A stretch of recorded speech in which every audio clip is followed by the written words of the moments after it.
Hello, dear audience. Welcome again to English Agora Victory School. Twasubiye kuba ikaze kuri English Agora Victory School. Aho tugiye kwiga icyongereza rusange nuko.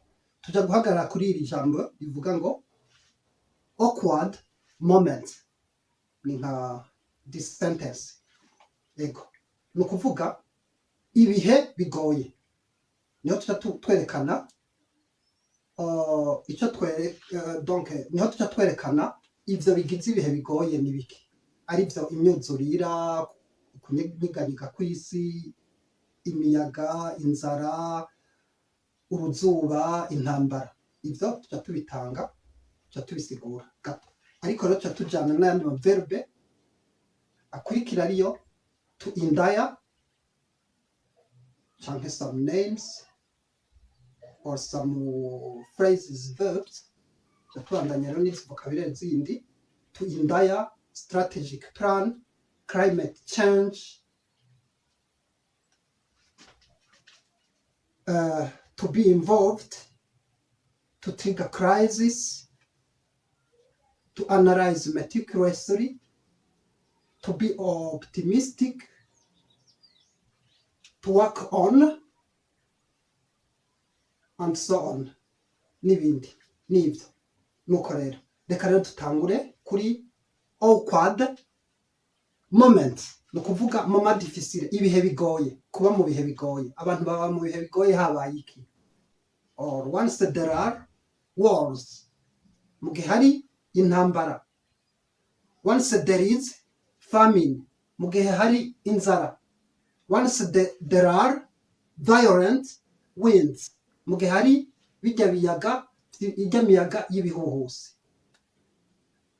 Once there are floods, mu gihe hari imyuzurira. Floods ni inondation.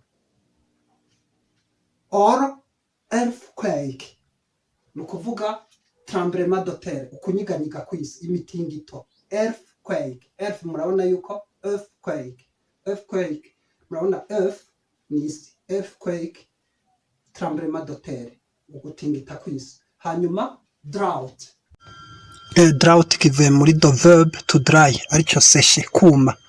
Hanyuma rero drought ni uruzuba. Hacaza other disease, ibindi vyaduka, ibindi biza nk'ibigwara kujya twabonye za covid n'ibindi za malaria n'ivyo. Ivyo nivyo bituma abantu babaho awkward moments. No kuvuga the very hard time. We are living awkward moments. Then we have to endure those moments. No kuvuga nous devons endurer cette période. To endure, we are enduring awkward moments. To endure ni endurer. We are enduring awkward moments. Ni ukuvuga nous sommes en train d'endurer. Turiko turaca mu bihe bigoye. Ikintu uri gukora ikintu kiya kintu ukora courageusement, ukorana ubutwari, ubwihevyi. To endure, endurer, endurance, ukoresha kwihangana. We are enduring awkward moments. Chatuza okay kuri strategic plan. Strategic plan ni ukuvuga ni plan y'igihe kirekire, n'umugambi w'igihe kirekire. Hajya upanga umupango w'igihe kirekire niyo twita strategic plan. Kandi kiba ari ikintu kiyumviriwe ko mu bwenge ni strategic plan. What is your strategic plan? Quel est ton plan stratégique? Plan yawe iri strategique y'igihe kirekire ni iyihe? Ushobora kubaza gouvernement y'igihugu kiriko gica muri ibi bihe bigoye. What is your strategic plan? Nihe plan y'ibihe birebire? Bashaka kubwira tuzotera ibiti ku misozi, tukingira inkukura kubera ibintu vy'imyuzurira, tuzoraba tugira amakanalisation, donc duce imikobeko, duce aho amazi aca n'ibindi turaba uburyo tuhindura izi plan d'urbanisation, tuzishyire ku gihe kigezweho, ibi byo kubaka ibisagara n'ibindi. Donc ibintu by'igihe kirekire, donc plan y'igihe kirekire kugira ashobore guhangana n'ibihe n'ibyo strategic plan ni ku rwego rw'ibihugu ego climate change ni changement de climat ihindagurika ry'ibihe climate change ni ikintu gikaze gukoresha climate change rero ntadushaka kubaza now think deeply about climate change ushobora kubwira abaplanificatere abantu bapanga imigambi bajejwe ibibazo bikomakomeye nk'ivyo z'igihugu uti let's think deeply about climate change reka twiyumvire mu buryo bwimbitse ku bijyanye n'ihindagurika ry'ibihe turabe icyo dukwiye gukora nibyo hamacaza to trigger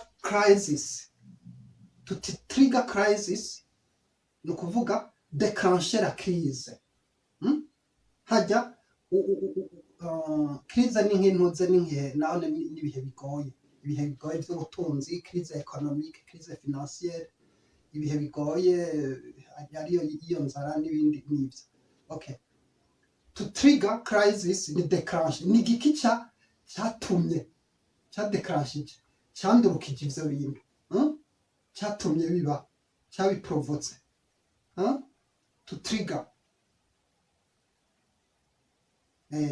to trigger crisis gukwega gutuma haba ibyago do you think that it's climate change that triggered crisis mwibaza ko do you think that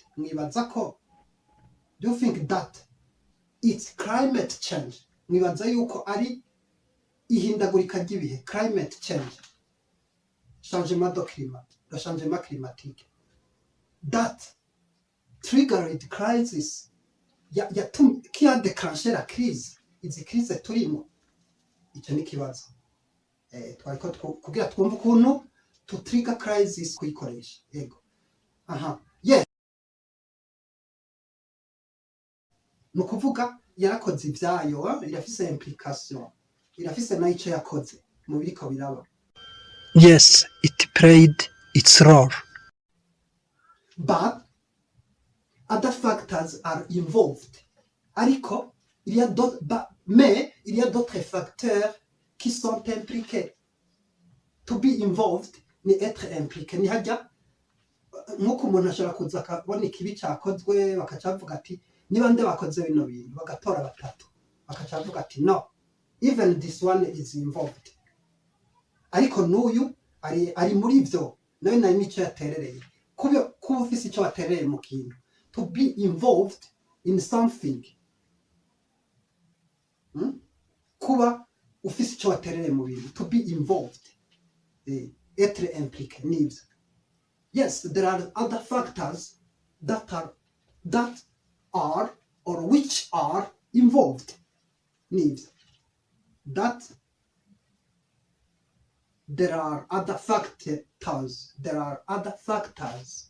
that are involved or which are involved nibyo tuza kandi kuri to analyze meticulously ni kuvuga analyze meticulously hajya ugira umwihwezo w'ubushishozi wimbitse to analyze meticulously as government analyze meticulously the situation en tant que gouvernement comme gouvernement nkuko nka leta ni mugira umwihwezo mu buryo bwimbitse wo kwanaliza situation analyze meticulously the situation and plan strategically chamupanga umugambi w'igihe kirekire and plan strategically chamupanga umugambi w'igihe kirekire to plan strategically gupanga umugambi wo kugihe kirekire okay nibyo to solve the problem sustainably pour résoudre le problème durablement kugira mutorere inyishu ikibazo mu buryo buramba mu buryo burebure mu buryo buramba atari bijya by'ikintu twakwita temporaire ushaka kuvuga ngo uriko uragwiza umwimbu ubanje gusambura ibidukikije. Ivyigeze kuvugwa mu karere ka Sud Sahara ku cigwa c'umufaransa umwe yigeze gukora yitwa René Dumont, yigeze kuba yitoza no kuba perezida w'Ubufaransa. Okay, nako umuntu acishijemo comme information. Murakoze nivyo niho yerekanye ukuntu hari ibihugu bimwe bimwe vyitwa ko biriko biduza production mugabo biriko bisambura ibidukikije. Donc baba bariko batora inyishu temporaire, not a sustainable solution. Nivyo tutatubandanya kuri to be optimistic. To be optimistic ni kuba wizera ko ibintu bizogenda neza. To be optimistic. Let's be optimistic, working on our skills to help improve general well-being. Let's be optimistic by working on our skills to help improve general well-being.